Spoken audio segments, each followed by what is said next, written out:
like, and this has happened, this just happened in Stilton School District, where there was a criminal on the loose that was near that school, so they were in lockdown. At Spring Grove, unfortunately, when those officers lost their lives, they were on lockdown. The situations that you're talking about at Alloway Creek, they were all medical, and they were very short medical restrictions, and mostly in the 4 or 5 hallway. So, and I think you said your daughter's in 4th grade or 5th grade. But it was mostly in that hallway because that's where the nurse's office is. And so what we don't want is for kids to be in the hallway while the ambulance and the EMT are taking the student out, when the EMTs are taking them out to the ambulance.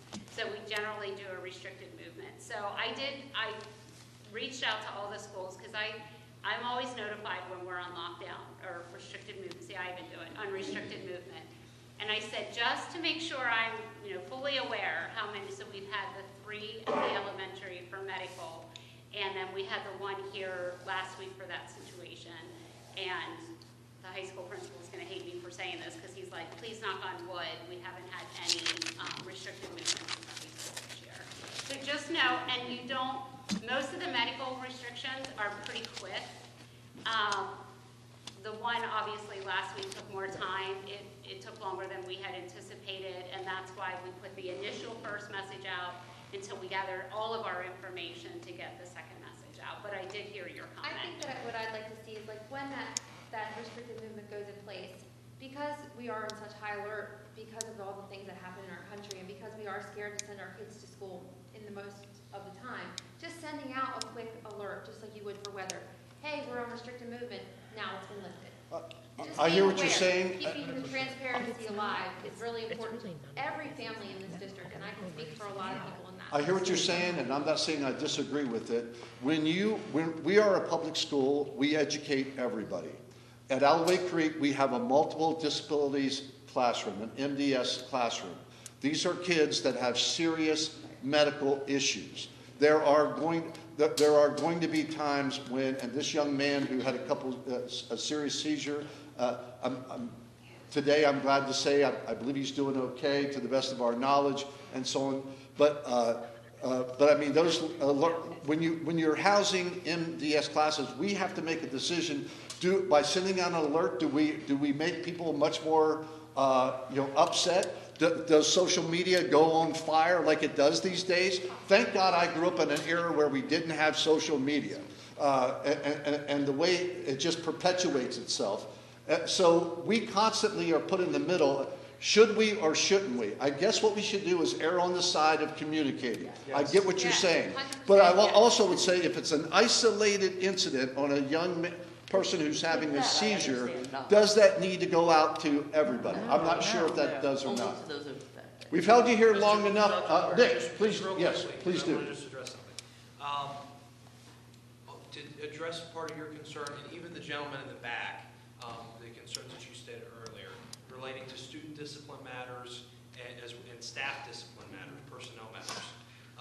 There are basically, due to the chain of command, due to the statutory requirements and the legal things that we have to comply with, the board most of the time is not made aware and cannot be made aware until the final stages of discipline. Okay. We cannot be made aware of day-to-day student discipline matters until it rises to the level of an expulsion. Okay. We cannot be made aware of day-to-day staff discipline until it rises to the level of a termination or possibly a suspension or something like that the board would actually have to take action on.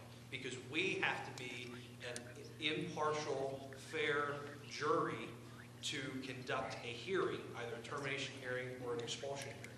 So that's why a lot of times if you take these incidents directly to a board member, we're not going to, because we have to be, by the law, left in the dark so that we can operate in an impartial and fair manner. But our administrators do a great job in handling incidents.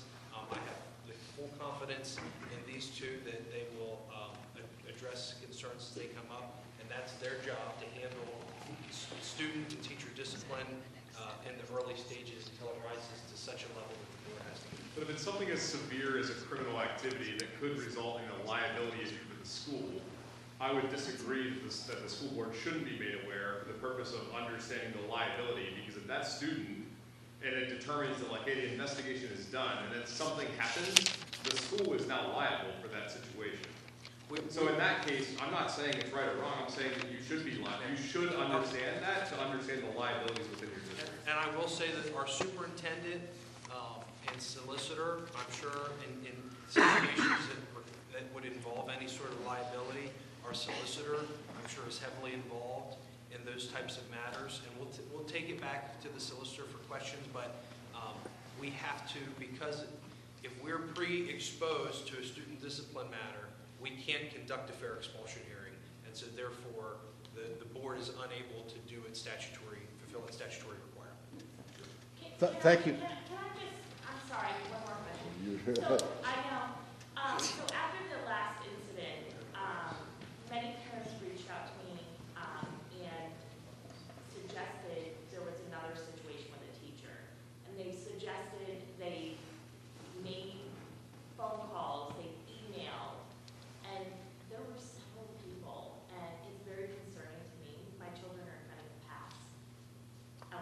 Well, my one is here, but anyway. And it just doesn't seem like it's getting addressed, and it's. All can tell you, if you have information that will be helpful to us, pass it along. All right. It's just unfortunately, it's been passed along, and Okay. Not to him. Yeah. So I'm sorry, I don't have the history on that. Maybe Dr. Berryman does or whatever. But I would encourage you, they can come and talk to me. One last thing, though, before we get out of here. John, would you stand up just for a minute? This guy has been a terrific resource for Littlestown School District. Not just the way that incident was handled last Tuesday, but he's been a real help in that regard. I've seen the relationship that he has with our leadership team and with the kids. And so on. And John, I also want to publicly thank you and Dan for the jobs that you do for us. So thank you. This guy,